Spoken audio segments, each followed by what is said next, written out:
दोस्तों, अगर Donald Trump की राजनीति को एक लाइन में समझना हो तो यही कहना काफी है कि ईगो पहले नतीजे बाद, और शायद आधुनिक वैश्विक राजनीति में इससे ज्यादा आत्मघाती रणनीति किसी और नेता ने नहीं अपनाई।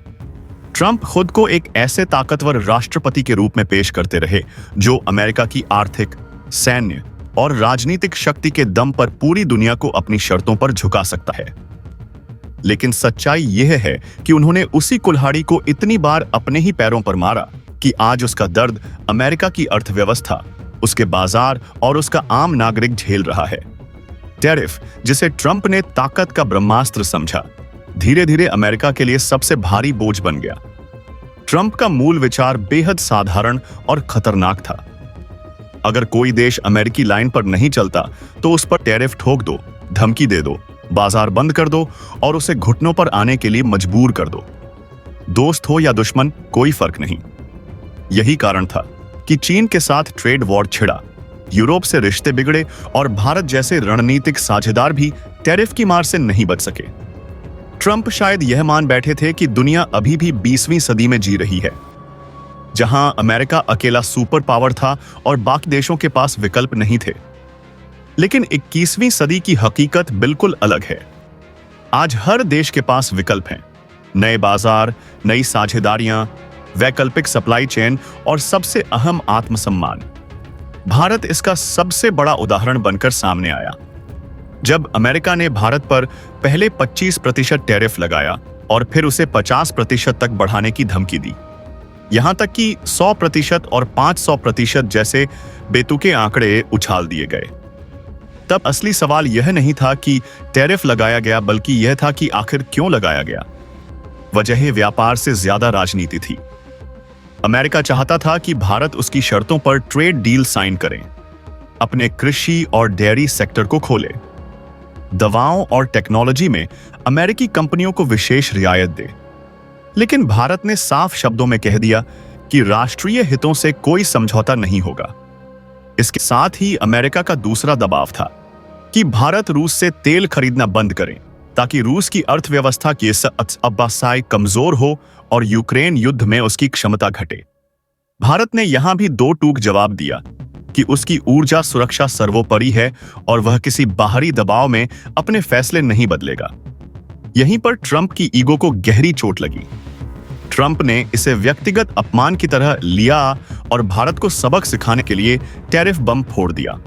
उनका तर्क था कि भारत रूस से सस्ता तेल खरीदकर रूस को आर्थिक मदद कर रहा है और वही पैसा यूक्रेन युद्ध में इस्तेमाल हो रहा है। लेकिन इस नैतिकता के पीछे अमेरिका की अपनी सुविधा और स्वार्थ छिपा हुआ था।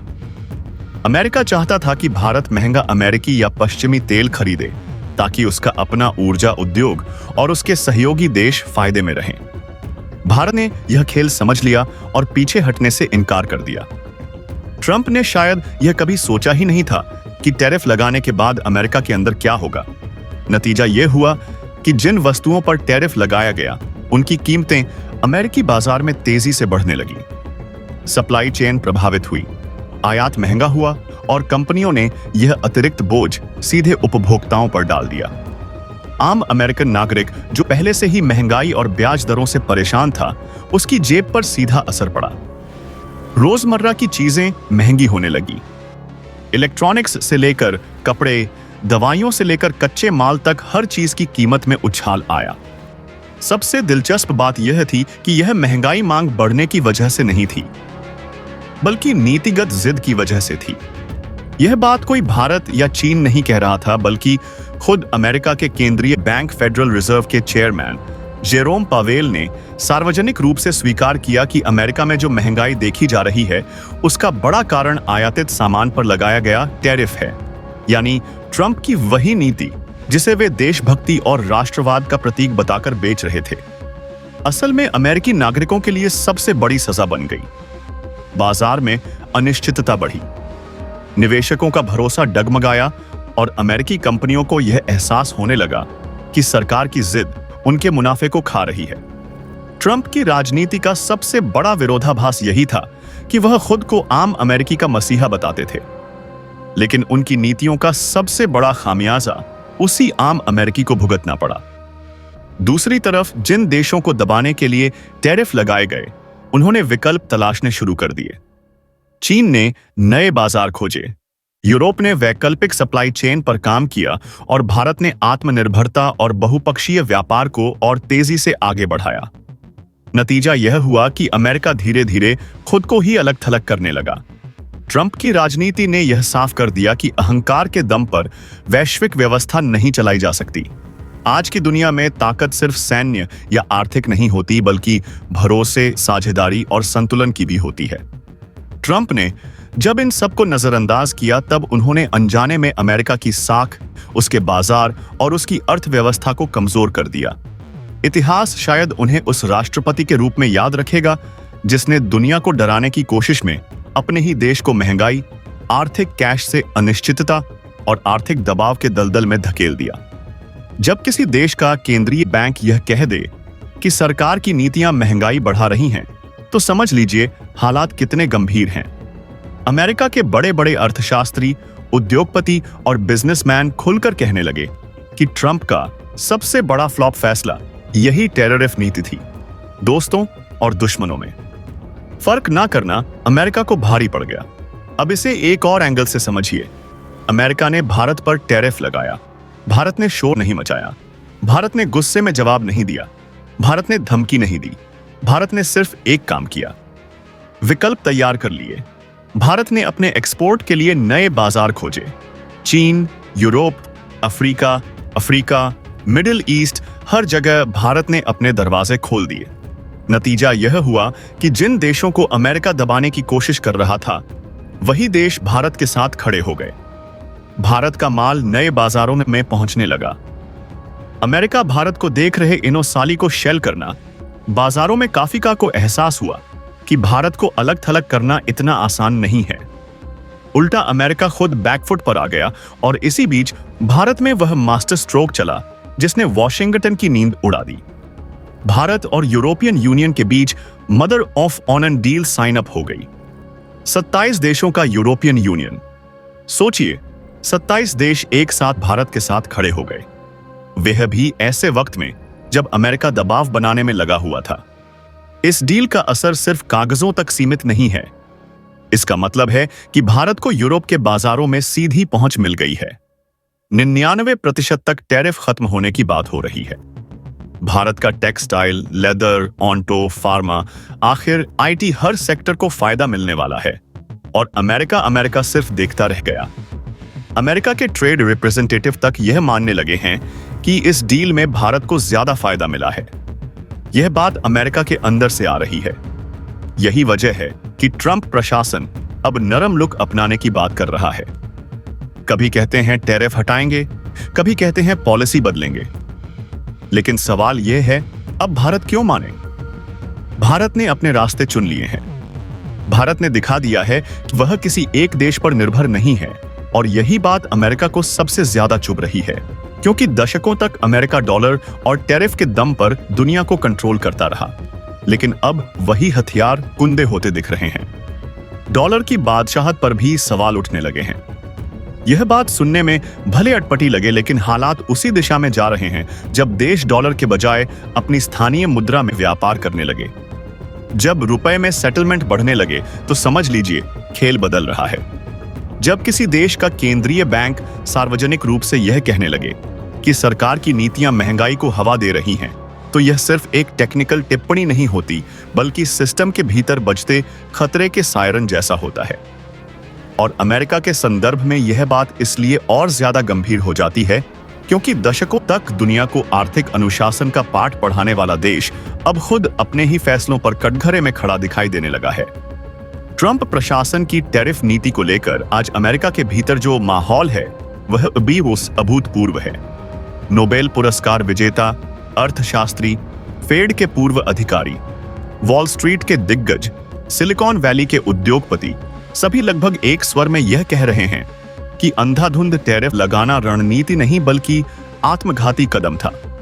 दोस्तों और दुश्मनों में फर्क किए बिना लगाए गए टैरिफ ने अमेरिका की सप्लाई चेन तोड़ी, लागत बढ़ाई, उपभोक्ताओं पर महंगाई का बोझ डाला और अंततः उसी अमेरिकी उद्योग को नुकसान पहुंचाया जिसे बचाने के नाम पर यह नीति लाई गई थी। अब इसी पूरी तस्वीर को अगर भारत के संदर्भ में देखें तो कहानी एकदम अलग मोड़ लेती है। अमेरिका ने भारत पर टैरिफ लगाया, दबाव बनाने की कोशिश की, लेकिन भारत ने ना तो मीडिया में हल्ला मचाया, ना ही कूटनीतिक गुस्से का प्रदर्शन किया, न जवाबी धमकियों का शोर किया। भारत ने जो किया वह कहीं ज्यादा गहरा, शांत और दीर्घकालिक था। भारत ने विकल्प तैयार किए।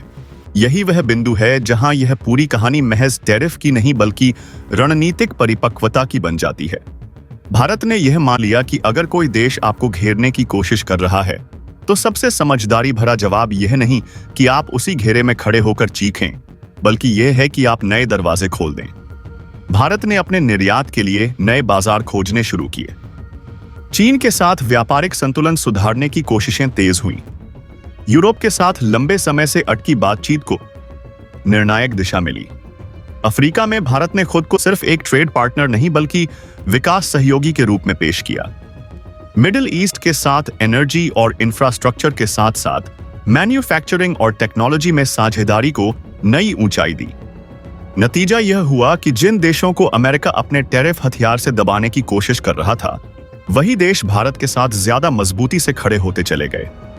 भारत का माल नए बाजारों में पहुंचने लगा, सप्लाई चेन डाइवर्सिफाई हुई और धीरे धीरे यह एहसास गहराने लगा कि भारत को अलग थलग करना उतना आसान नहीं है जितना वॉशिंगटन के रणनीतिकार समझ बैठे थे। इसी बीच भारत ने वह मास्टर स्ट्रोक चला जिसने अमेरिकी सत्ता के गलियारों में बेचैनी बढ़ा दी। भारत और यूरोपियन यूनियन के बीच वह ऐतिहासिक व्यापार समझौता जिसे बिना अतिशयोक्ति के मदर ऑफ ऑल डील्स कहा जा रहा है। 27 देशों का यूरोपियन यूनियन यानी दुनिया का सबसे बड़ा एकीकृत बाजार एक साथ भारत के साथ खड़ा हो गया, और वह भी ऐसे समय में जब अमेरिका दबाव की राजनीति खेल रहा था। यह डील सिर्फ कागजों पर हस्ताक्षर भर नहीं है, बल्कि यह वैश्विक व्यापार की दिशा बदलने वाला कदम है। 99% तक टैरिफ खत्म होने की जो बातें सामने आ रही हैं, उनका मतलब यह है कि भारतीय टेक्सटाइल यूरोप की दुकानों तक सस्ती और प्रतिस्पर्धी कीमतों पर पहुंचेगा। लेदर और फुटवेयर इंडस्ट्री को नई जान मिलेगी। ऑन्टो कंपोनेंट सेक्टर को विशाल बाजार मिलेगा। फार्मा सेक्टर को रेगुलेटेड लेकिन भरोसेमंद एक्सेस मिलेगा, और आईटी ऑफ डिजिटल सर्विस के लिए यूरोप के दरवाजे पहले से कहीं ज्यादा खुले होंगे। यह वही यूरोप है जो क्वालिटी, स्टैंडर्ड्स और नियमों के लिए जाना जाता है, और अगर भारत वहां जगह बना लेता है तो उसका असर पूरी दुनिया में उसकी साख पर पड़ता है। अमेरिका के ट्रेड रिप्रेजेंटेटिव तक यह मानने लगे हैं कि इस डील में भारत को अपेक्षाकृत ज्यादा फायदा मिला है, और यह स्वीकारोक्ति अमेरिका के भीतर से आना इस बात का संकेत है कि रणनीतिक संतुलन बदल रहा है। यही वजह है कि ट्रंप प्रशासन की भाषा अब पहले जैसी आक्रामक नहीं रही। कभी टैरिफ हटाने की बात, कभी पॉलिसी रिव्यू की चर्चा, कभी नए समझौतों का इशारा। लेकिन सवाल यही है कि अब भारत क्यों माने, जब भारत ने अपने रास्ते चुन लिए, जब उसने यह दिखा दिया है कि वह किसी एक देश पर निर्भर नहीं है, तब पुराने दबाव के औजार अचानक बेअसर क्यों न लगे। यही वह सच्चाई है जो अमेरिका को सबसे ज्यादा चुभ रही है, क्योंकि दशकों तक अमेरिका ने डॉलर और टैरिफ के दम पर दुनिया को कंट्रोल किया, वैश्विक नियम तय किए और असहमति की कीमत वसूली। लेकिन अब वही हथियार धीरे धीरे कुंद होते दिखाई दे रहे हैं। डॉलर की बादशाहत पर सवाल उठना कोई एक रात की घटना नहीं है, बल्कि यह उन तमाम फैसलों का नतीजा है जिनमें अमेरिका ने अपनी मुद्रा और बाजार की ताकत को राजनीतिक हथियार की तरह इस्तेमाल किया। जब देश देख रहे हैं कि डॉलर पर अत्यधिक निर्भरता उन्हें असुरक्षित बना सकती है, जब प्रतिबंध और फाइनेंशियल कंट्रोल किसी भी समय हथियार बन सकते हैं, तो स्वाभाविक है कि वे विकल्प तलाशेंगे। स्थानीय मुद्राओं में व्यापार, द्विपक्षीय सेटलमेंट, रुपए में भुगतान, युवान, दरहम और यूरो में ट्रांजैक्शन, यह सब संकेत हैं कि खेल धीरे धीरे बदल रहा है। भारत इस बदलाव का सिर्फ हिस्सा नहीं है, बल्कि कई मामलों में उत्प्रेरक बनता दिख रहा है। यह पूरी कहानी बताती है कि वैश्विक राजनीति और अर्थव्यवस्था में शोर मचाने वाले नहीं, बल्कि धैर्य से चाल चलने वाले आगे निकलते हैं। और जब इतिहास इस दौर को देखेगा तो शायद यही लिखेगा कि यह वह समय था जब टैरिफ की धमकियों के बीच भारत ने चुपचाप अपने लिए नई दुनिया तैयार कर ली। IMF जैसी संस्थाओं द्वारा भारत को दुनिया की सबसे तेजी से बढ़ती अर्थव्यवस्था बताया जाना केवल एक सांख्यिक बयान नहीं है, बल्कि यह उस वैश्विक कथा का निर्णायक मोड़ है जिसमें कभी भारत को कौन सा भारत कहकर खारिज कर दिया जाता था और उसकी अर्थव्यवस्था को डेढ़ दिशाहीन और संभावना ही बताने का फैशन बन गया था। लेकिन इतिहास अक्सर शोर नहीं करता, वह चुपचाप करवट लेता है, और ठीक यही पिछले कुछ वर्षों में हुआ है, जब एक और डोनाल्ड ट्रंप की टैरिफ आधारित आक्रामक रणनीति पूरी दुनिया में सुर्खियां बटोर रही थी। धमकियों, प्रतिबंधों और दबाव की भाषा में वैश्विक व्यापार को डराने की कोशिश की जा रही थी। उसी समय भारत ने बिना किसी प्रेस कॉन्फ्रेंस, बिना किसी उग्र बयान और बिना किसी टकराव की मुद्रा अपनाए एक बेहद ठोस, दीर्घकालिक और संरचनात्मक रणनीति को जमीन पर उतारना शुरू कर दिया था। और आज उसी रणनीति की गूंज वॉशिंग गार्डन से लेकर ब्रसेल्स और बीजिंग तक सुनाई दे रही है। फर्क बस इतना है कि यह गूंज भाषणों की नहीं, बल्कि बदलते व्यापारिक रूट्स, शिफ्ट होते सप्लाई चेस और नए आर्थिक केंद्रों की है। ट्रंप की नीति का मूल आधार यह था कि टैरिफ के जरिए दबाव बनाकर देशों को अमेरिकी शर्तों पर झुकने को मजबूर किया जाएगा। लेकिन वैश्विक अर्थव्यवस्था कोई एक बटन से चलने वाली मशीन नहीं है। वह विकल्प खोजती है, रास्ते बदलती है और संतुलन नए सिरे से घटती है। और भारत ने ठीक इसी प्रवृत्ति को समझते हुए खुद को उस विकल्प के रूप में पेश किया जो न केवल राजनीतिक रूप से स्थिर है, बल्कि लॉजिस्टिक, मैन्युफैक्चरिंग और मार्केट एक्सेस के स्तर पर भी भरोसेमंद बन चुका है। भारत द्वारा 56 देशों के साथ सक्रिय किए गए विशेष आर्थिक गलियारे किसी एक परियोजना या समझौते का नाम नहीं है, बल्कि यह एक नेटवर्क है। एक ऐसा जाल जो एशिया, अफ्रीका, मिडिल ईस्ट और यूरोप के बड़े हिस्से को भारत के बंदरगाहों, railway corridors, inland container depot, digital custom system और फास्ट ट्रैक लॉजिस्टिक प्रोसेस से जोड़ता है।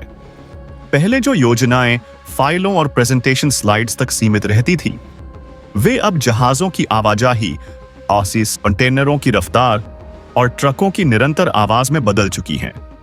नतीजा यह हुआ कि भारत अब केवल सस्ता श्रम देने वाला या कच्चा माल सप्लाई करने वाला देश नहीं रहा, बल्कि वह वैल्यू चेन के केंद्र में खड़ा होने लगा है, जहां से सामान का डिजाइन, निर्माण, पैकेजिंग और वितरण नियंत्रित हो रहा है। इसका सीधा असर भारत की GDP पर दिखता है, लेकिन उससे भी ज्यादा महत्वपूर्ण यह है कि यह असर केवल सरकारी आंकड़ों या अंतरराष्ट्रीय रिपोर्टों तक सीमित नहीं है, बल्कि फैक्ट्रियों के शोर ओवरटाइम कर रहे श्रमिकों, नए वेयरहाउसों, एक्सपैंड होते औद्योगिक क्लस्टर्स और छोटे शहरों में उभरते लॉजिस्टिक हब्स में साफ नजर आता है। तटीय राज्यों में नए और विस्तारित पोर्ट पूरी क्षमता के साथ काम कर रहे हैं। कंटेनर टर्न अराउंड टाइम घटा है, माल ढुलाई सस्ती और तेज हुई है, और इनलैंड वाटरवे से लेकर डेडिकेटेड फ्रेट कॉरिडोर तक एक पूरा इकोसिस्टम आकार ले चुका है। इस बदलाव का सबसे बड़ा फायदा यह हुआ कि भारतीय उत्पाद अब अंतर्राष्ट्रीय बाजार में सिर्फ कीमत के दम पर नहीं, बल्कि भरोसे, समय पर डिलीवरी और स्थिर सप्लाई के आधार पर प्रतिस्पर्धा करने लगे हैं। यही वह बिंदु है जहां अमेरिका को सबसे गहरा झटका लगा है, क्योंकि जिन 56 देशों के साथ भारत का व्यापार बढ़ा है, वह अब पारंपरिक डॉलर आधारित सिस्टम पर पूरी तरह निर्भर नहीं रहा। स्थानीय मुद्राओं में व्यापार, करेंसी स्वैप एग्रीमेंट्स और मल्टी करेंसी सेटलमेंट मैकेनिज्म ने डॉलर के उस दबदबे को धीरे धीरे कम करना शुरू कर दिया है, जिस पर दशकों से अमेरिकी आर्थिक और राजनीतिक ताकत टिकी हुई थी। ट्रंप की टैरिफ नीति का उद्देश्य अमेरिकी उद्योगों को बचाना था, लेकिन व्यवहार में इसने अमेरिकी कंपनियों के लिए कच्चा माल महंगा किया, सप्लाई चेन को अस्थिर किया और बाकी दुनिया को वैकल्पिक साझेदार खोजने के लिए प्रेरित किया। और उस खाली जगह में भारत ने खुद को एक भरोसेमंद, गैर आक्रामक और व्यावहारिक विकल्प के रूप में स्थापित किया। भारत ने किसी को यह नहीं कहा कि अमेरिका गलत है या ट्रंप विफल है। उसने बस इतना किया कि अपने पोर्ट्स सुधारे, अपने टैक्स सिस्टम को सरल बनाया, डिजिटल इंफ्रास्ट्रक्चर खड़ा किया, मैन्युफैक्चरिंग को इंसेंटिव दिए और लॉजिस्टिक्स को राष्ट्रीय प्राथमिकता बनाया। और यही वजह है कि आज वैश्विक व्यापार की दिशा बदलती हुई साफ दिखाई दे रही है। जहां पहले कंपनियां एक ही देश पर निर्भर रहने को मजबूर थीं, अब वे मल्टी हब मॉडल अपना रही हैं और उन हब्स में भारत एक केंद्रीय स्थान बनता जा रहा है। यह बदलाव केवल आर्थिक नहीं बल्कि भू राजनीतिक भी है, क्योंकि व्यापार के रास्ते बदलते हैं तो प्रभाव के केंद्र भी बदलते हैं। और यही कारण है कि वॉशिंगटन, ब्रसेल्स और बीजिंग में अब भारत को केवल एक उभरता हुआ बाजार नहीं बल्कि एक निर्णायक खिलाड़ी के रूप में देखा जाने लगा है। ट्रंप की दबाव बनाने की नीति धीरे धीरे खुद अमेरिका के गले की फांस बनती जा रही है, क्योंकि जिस दुनिया को डराकर नियंत्रित करने की कोशिश की गई, उसने सहयोग, विविधता और वैकल्पिक ढांचों का रास्ता चुन लिया। और इस पूरी प्रक्रिया में भारत ने शोर नहीं मचाया। उसने धैर्य रखा, योजना बनाई और काम किया। आज जब IMF जैसी संस्थाएं भारत की विकास दर की बात करती हैं, तो वह केवल अंकों की कहानी नहीं होती, वह उस रणनीतिक बदलाव की कहानी होती है जिसमें एक देश ने खुद को वैश्विक व्यवस्था के हाशिए से उठाकर उसके केंद्र में खड़ा कर लिया। और शायद यही सबसे बड़ा सबक है कि 21वीं सदी की अर्थव्यवस्था में ताकत केवल टैरिफ लगाने या धमकी देने से नहीं आती, बल्कि नेटवर्क बनाने, भरोसा कायम करने और जमीन पर लगातार काम करने से आती है। और भारत ने यही किया है, चुपचाप लेकिन बेहद प्रभावशाली तरीके से। भारत ने स्थानीय मुद्रा और खास तौर पर रुपए में सेटलमेंट को जिस रणनीतिक प्राथमिकता के साथ आगे बढ़ाया है, वह केवल एक वित्तीय सुधार नहीं बल्कि वैश्विक शक्ति संतुलन को प्रभावित करने वाला कदम बन चुका है। क्योंकि जैसे ही ट्रांजैक्शन कॉस्ट में तेज गिरावट आई, वैसे ही डॉलर पर निर्भरता घटने लगी और विदेशी मुद्रा भंडार पर दबाव अपने आप कम होता चला गया। यही वह निर्णायक मोड़ साबित हुआ जहां से डॉलर की निर्विवाद बादशाहत को पहली बार एक ठोस व्यावहारिक और दीर्घकालिक चुनौती मिलनी शुरू हुई। और इस बदलाव को वैश्विक निवेशक के भावनात्मक नजरिए से नहीं बल्कि ठंडे दिमाग और गहरी रणनीतिक समझ के साथ देख रहे हैं, क्योंकि उन्हें साफ दिखाई दे रहा है कि डॉलर आधारित एसेट्स में जोखिम बढ़ रहा है। अमेरिकी अर्थव्यवस्था के भीतर मौजूद संरचनात्मक कमजोरियां अब छिपी नहीं रह गई हैं और पूंजी स्वाभाविक रूप से उन अर्थव्यवस्थाओं की ओर बहती है जहां स्थिरता, विकास और नीति निरंतरता एक साथ मौजूद हो। ऐसे में भारत एक स्वाभाविक विकल्प के रूप में उभरा है, जहां न केवल तेज आर्थिक वृद्धि दर है बल्कि राजनीतिक निर्णयों में स्पष्टता, दीर्घकालिक सोच और रणनीतिक आत्मविश्वास भी है। यही कारण है कि विदेशी निवेश लगातार भारत के इंफ्रास्ट्रक्चर, मैन्युफैक्चरिंग और टेक्नोलॉजी सेक्टर में बढ़ रहा है। और यह निवेश केवल आंकड़ों तक सीमित नहीं है, बल्कि फैक्ट्रियों, बंदरगाहों, डाटा सेंटर्स, सेमीकंडक्टर यूनिट्स और स्टार्टअप इकोसिस्टम के रूप में जमीन पर उतरता दिखाई दे रहा है। आज भारत को दुनिया का सबसे सुरक्षित इन्वेस्टमेंट डेस्टिनेशन इसलिए माना जा रहा है क्योंकि यहां नीति अचानक नहीं बदलती।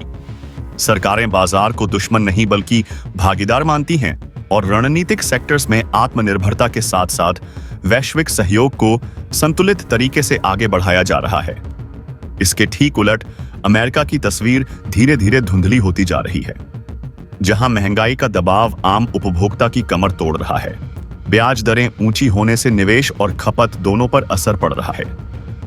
आंतरिक राजनीतिक खींचतान ने नीति निर्माण को जकड़ रखा है और चुनावी ध्रुवीकरण ने दीर्घकालिक आर्थिक सोच को पीछे धकेल दिया है।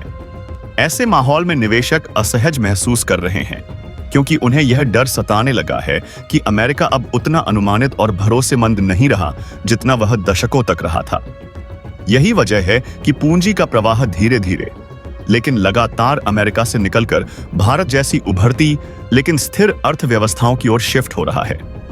और यह वही अमेरिका है जो कभी दुनिया को निवेश का सपना दिखाता था, जहां वॉल स्ट्रीट वैश्विक पूंजी का केंद्र हुआ करता था और डॉलर को अंतिम सुरक्षित ठिकाना माना जाता था। लेकिन अब परिस्थितियां बदल चुकी हैं और इसका राजनीतिक असर भी साफ दिखाई दे रहा है, क्योंकि डोनाल्ड ट्रंप जैसे नेता को अपनी ही जनता के सामने यह सफाई देनी पड़ रही है कि आखिर क्यों दुनिया के देश अमेरिका की जगह भारत के साथ गहरे आर्थिक रिश्ते बना रहे हैं, क्यों सप्लाई चेन एशिया की ओर खिसक रही है और क्यों अमेरिकी कंपनियां अपने ही देश की नीतियों से परेशान होकर बाहर निवेश के अवसर तलाश रही हैं।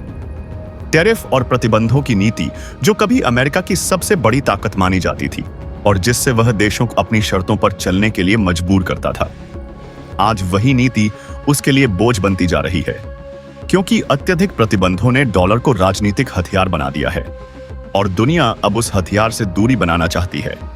भारत ने इस पूरे घटनाक्रम में बेहद साफ और ठंडा संदेश दिया है कि वह किसी भी तरह के बाहरी दबाव को स्वीकार नहीं करेगा।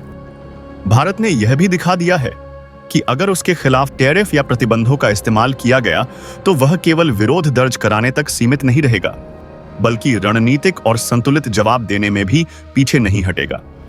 फर्क सिर्फ इतना है कि भारत अब भावनाओं में बहकर फैसले नहीं करता, बल्कि डाटा, दीर्घकालिक हित और भू राजनीतिक समीकरणों को ध्यान में रखकर चाल चलता है। भारत अब केवल प्रतिक्रिया देने वाला देश नहीं रहा, बल्कि वह खेल की शर्तें तय करने की स्थिति में आ चुका है। और इस बदली हुई सोच की सबसे ठोस झलक भारत के समुद्री तटों पर विकसित किए गए नए इंफ्रास्ट्रक्चर में दिखाई देती है, जहां डीप सी पोर्ट्स, पूरी तरह automated cargo handling system, digital documentation और बेहद तेज कस्टम क्लियरेंस ने भारत को एक लॉजिस्टिक सुपर पावर में बदल दिया है। इन सुविधाओं की वजह से 56 से अधिक देशों के साथ भारत का व्यापार न केवल तेज हुआ है, बल्कि सस्ता, पारदर्शी और भरोसेमंद भी बना है। रुपए में व्यापार होने से करेंसी रिस्क लगभग खत्म हो गया है और यही वह बिंदु है जिसने भारतीय निर्यातकों को वैश्विक बाजार में असाधारण प्रतिस्पर्धात्मक बढ़त दिलाई, क्योंकि अब उन्हें डॉलर के उतार चढ़ाव, हेजिंग कॉस्ट और भुगतान में देरी की चिंता नहीं करनी पड़ती। इसका सीधा असर यह हुआ है कि भारतीय सामान कीमत, गुणवत्ता और सप्लाई के मामले में अमेरिकी और यूरोपीय कंपनियों को कई टक्कर देने लगा है। Textile, pharma, onto, components, electronics, engineering goods and IT service जैसे कई सेक्टर्स में भारतीय कंपनियों ने न केवल अपनी मौजूदगी दर्ज कराई है, बल्कि विदेशी ब्रांड्स की बाजार हिस्सेदारी भी छीन ली है। जो अमेरिकी कंपनियां कभी भारतीय बाजार पर हावी थीं और भारत को केवल एक उपभोक्ता बाजार के रूप में देखती थी, आज वही कंपनियां भारतीय कंपनियों के साथ साझेदारी करने, यहां मैन्युफैक्चरिंग लगाने या फिर प्रतिस्पर्धा में पिछड़ने की स्थिति में आ चुकी हैं। यह बदलाव किसी एक सरकारी फैसले का नतीजा नहीं, बल्कि वर्षों से बनाई गई रणनीति, इंफ्रास्ट्रक्चर में निवेश, नीति सुधारों और वैश्विक कूटनीति के संतुलित इस्तेमाल का परिणाम है। और यही कारण है कि भारत की यह उभरती हुई ताकत अस्थायी नहीं, बल्कि संरचनात्मक है, जो आने वाले वर्षों में न केवल वैश्विक व्यापार, बल्कि वैश्विक राजनीति की दिशा भी तय करने की क्षमता रखती है। जिस भारत को दशकों तक केवल एक विशाल उपभोक्ता बाजार के रूप में देखा जाता रहा, वह आज उसी वैश्विक व्यवस्था के लिए चुनौती बन चुका है, जिसने कभी उसे कच्चे माल, सस्ते श्रम और आयात आधारित अर्थव्यवस्था तक सीमित रखने की कोशिश की थी। और यही कारण है कि अब वह ताकतें भारतीय स्टार्टअप्स, भारतीय उत्पादन क्षमता और भारतीय रणनीतिक आत्मनिर्भरता के सामने टिक नहीं पा रही हैं, क्योंकि भारत का स्टार्टअप इकोसिस्टम अब सिर्फ फूड डिलीवरी, ई-कॉमर्स या ऐप आधारित सेवाओं तक सीमित नहीं है, बल्कि semiconductor, defence technology, space tech, green energy, pharma, biotech, artificial intelligence, logistics और मैन्युफैक्चरिंग जैसे उन क्षेत्रों में गहराई से प्रवेश कर चुका है जो किसी भी देश की वास्तविक शक्ति का निर्धारण करते हैं। और यही वह बिंदु है जहां भारत केवल घरेलू जरूरतें पूरी करने वाला देश नहीं, बल्कि ग्लोबल सप्लाई चेन का एक अपरिहार्य स्तंभ बन चुका है। क्योंकि आज दुनिया की बड़ी कंपनियां यह समझ चुकी हैं कि अगर उन्हें भविष्य में स्थिर, भरोसेमंद और राजनीतिक रूप से संतुलित सप्लाई चेन चाहिए, तो भारत को नजरअंदाज करना आत्मघाती होगा। और यह वही भारत है जिसे कभी मार्केट ओनली कहा जाता था, जहां पश्चिमी कंपनियां सिर्फ अपना माल बेचने आती थीं। लेकिन आज वही भारत उत्पादन, डिजाइन, इनोवेशन और लॉजिस्टिक्स का केंद्र बनता जा रहा है, जहां से सामान केवल भारतीय बाजार के लिए नहीं, बल्कि अफ्रीका, यूरोप, मिडिल ईस्ट और लैटिन अमेरिका तक भेजा जा रहा है। आत्मनिर्भर भारत अब किसी भावनात्मक नारे या चुनावी भाषण की पंक्ति भर नहीं रह गया है, बल्कि यह एक काम करता हुआ जमीन पर दिखने वाला आर्थिक और रणनीतिक मॉडल बन चुका है, जिसने न सिर्फ भारत की आंतरिक क्षमता को मजबूत किया है, बल्कि वैश्विक शक्ति संतुलन को भी धीरे धीरे लेकिन निर्णायक रूप से बदलना शुरू कर दिया है। और यही बदलाव अमेरिका के लिए सबसे बड़ी चिंता का कारण है, क्योंकि दशकों तक जिस व्यवस्था में डॉलर टैरिफ प्रतिबंध और सैन्य दबाव के जरिए दुनिया को नियंत्रित किया जाता रहा, उसमें भारत एक ऐसा खिलाड़ी बनकर उभरा है जो ना झुकता है ना टकराव चाहता है, बल्कि विकल्प तैयार करता है। और विकल्प किसी भी वर्चस्व के लिए सबसे बड़ा खतरा होते हैं। अमेरिका से भारत लौट रही सोने की खेप को भी इसी बड़े संदर्भ में देखा जाना चाहिए, क्योंकि यह केवल एक साधारण फाइनेंशियल ट्रांजैक्शन नहीं है, ना ही सिर्फ रिजर्व मैनेजमेंट का तकनीकी फैसला है, बल्कि यह एक गहरा संकेत है कि भारत अब अपने संसाधनों, अपनी संपत्ति और अपनी आर्थिक संप्रभुता पर दोबारा नियंत्रण स्थापित करने की दिशा में ठोस कदम उठा रहा है। सोना केवल एक धातु नहीं, बल्कि विश्वास, स्थिरता और दीर्घकालिक सुरक्षा का प्रतीक होता है। और जब कोई देश अपने सोने को विदेशी तिजोरियों से वापस लाकर अपने नियंत्रण में रखता है, तो वह यह संदेश देता है कि उसे अब किसी और की गारंटी की जरूरत नहीं है। इससे भारत के विदेशी मुद्रा भंडार की संरचना न सिर्फ मजबूत हुई है, बल्कि ज्यादा संतुलित और लचीली भी हुई है, क्योंकि अब रिजर्व केवल डॉलर आधारित नहीं है, बल्कि उनमें ऐसी संपत्तियां शामिल हैं जो किसी एक देश या एक करेंसी की राजनीतिक इच्छाओं पर निर्भर नहीं करती। इसका सीधा असर रुपए की विश्वसनीयता पर पड़ा है, क्योंकि करेंसी की ताकत केवल एक्सचेंज रेट से नहीं, बल्कि उस पर भरोसे से तय होती है। और आज अंतर्राष्ट्रीय स्तर पर यह भरोसा बढ़ रहा है कि रुपया केवल एक स्थानीय मुद्रा नहीं, बल्कि एक उभरती हुई सेटलमेंट करेंसी बन सकता है। भारत अब सिर्फ डॉलर पर निर्भर रहने वाला देश नहीं रहा, बल्कि उसने धीरे धीरे बिना शोर मचाए एक मल्टी करेंसी रणनीति विकसित कर ली है, जहां व्यापार, ऊर्जा और रक्षा जैसे संवेदनशील क्षेत्रों में भी वैकल्पिक भुगतान तंत्र अपनाए जा रहे हैं। और इसी रणनीति के कारण आज भारत ग्लोबल साउथ का नेतृत्व करता हुआ दिखाई देता है। 56 देशों का यह समूह, जिसमें एशिया, अफ्रीका, लैटिन अमेरिका और मिडिल ईस्ट के देश शामिल हैं, भारत को अब केवल एक व्यापारिक साझेदार या सस्ते श्रम वाला देश नहीं मानता, बल्कि एक ऐसा आर्थिक और रणनीतिक केंद्र मानता है जो उन्हें पश्चिमी दबावों से बाहर निकलने का रास्ता दिखा सकता है। भारत का मॉडल दबाव, धमकी या प्रतिबंध पर आधारित नहीं है, बल्कि सहयोग, क्षमता निर्माण और पारस्परिक लाभ पर आधारित है। और यही बात इसे अमेरिका की पारंपरिक नीति से बिल्कुल अलग बनाती है, जहां अक्सर व्यापार को हथियार और डॉलर को कोड़े की तरह इस्तेमाल किया गया।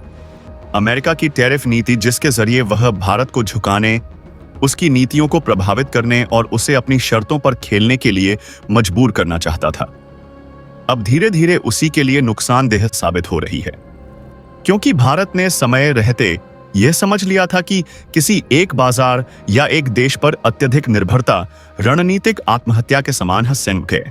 इसलिए उसने वैकल्पिक बाजार, वैकल्पिक सप्लाई रूट और वैकल्पिक साझेदार तैयार किए। दोस्तों, आपकी क्या राय है? कमेंट बॉक्स में जरूर से बताएं और साथ ही चैनल को सब्सक्राइब करना ना भूलें।